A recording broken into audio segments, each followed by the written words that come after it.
ইতিমধ্যে Donald Trump নেতানিয়াহুকে বলেছেন যে তিনি একজন যুদ্ধবাজ প্রধানমন্ত্রী। তো এটা বলার সঙ্গত কারণ আছে। কারণ লেবাননে যুদ্ধ চালিয়ে যাওয়া, হামাসে একতরফা গণহত্যা চালায় যাওয়া, এটা নিয়মিত একটা ইসরায়েলের কাজ এবং এটা চলতে থাকবে। ইরানে আপাতত হামলা তারা ক্ষান্ত দিয়েছে, কিন্তু এখানে কি শেষ? না, শেষ না। এখনো ইসরায়েলের জন্য অনেকগুলো পয়েন্ট অত্যন্ত বিপজ্জনক বলে ইসরায়েল মনে করে।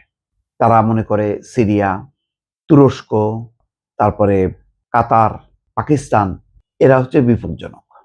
সম্প্রতি যেই মধ্যস্থতার ব্যাপারে তুরস্ক, কাতার এবং পাকিস্তান খুবই তৎপর ছিল এবং এই তৎপরতা চালাতে যে তারা আবার নিজেদের মধ্যে একটা জোটও গঠন করেছে। এই জোটটা বিপজ্জনক বলে মনে করে ইসরায়েল।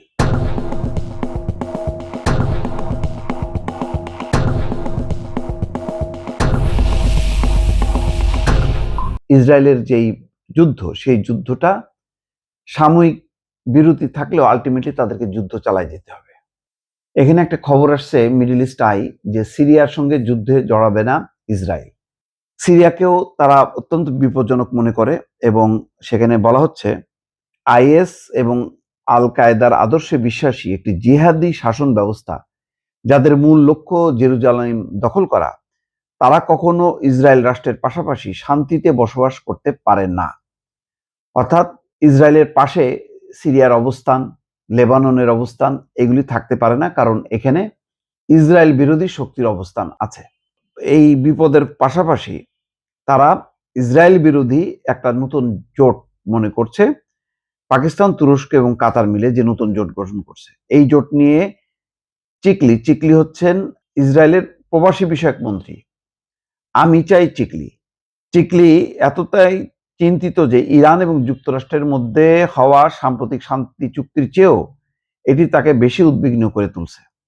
যে ইরান এবং যুক্তরাষ্ট্রের মধ্যে শান্তি চুক্তি হয়েছে, এতে ইরান লাভবান হয়েছে, কিন্তু তার চেয়ে বড় বিপদ সামনে হচ্ছে পাকিস্তান, তুরস্ক এবং কাতার। লিকুদ পার্টির মন্ত্রী বলছেন যে যুক্তরাষ্ট্রের সঙ্গে চুক্তির মাধ্যমে ইরান বড় ধরনের কিছু সাফল্য অর্জন করেছে, তবে তিনি বলেন এর চেয়েও অনেক বেশি উদ্বেগের বিষয় হলো মধ্যপ্রাচ্যে মাথাচাড়া দিয়ে ওঠা নতুন এই অক্ষ বা জোট।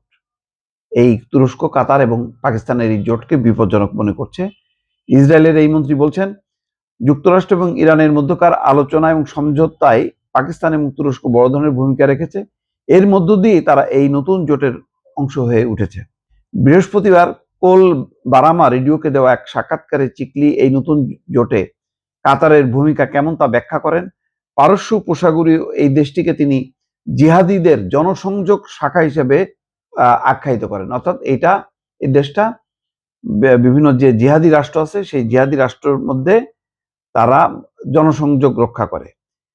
এই হচ্ছে অবস্থা। তার মানে হচ্ছে তুরস্কের প্রেসিডেন্ট যেমন বলছেন যে ইসরায়েলকে অবশ্যই থামাতে হবে এবং এটা মানবতার দায়িত্ব।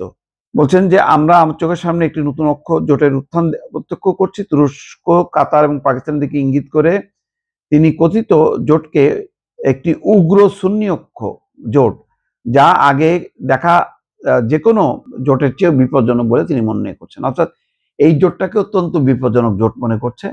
তুরস্ক পরবর্তী ইরানের থেকেও তুরস্ককে অনেক বেশি বিপজ্জনক মনে করে ইসরায়েল, এবং তার নেতৃত্বে যখন কি কাতার এবং পাকিস্তান জোট হচ্ছে, এই জোটটা অবশ্যই ইসরায়েলের বিরুদ্ধে হবে এবং সিরিয়ার ভেতরে তুরস্ক একটি বিশাল একটা অঞ্চল প্রতিষ্ঠা করছে, যেই অঞ্চলটার সাথে তুরস্কের একটা সরাসরি সংযোগ আছে।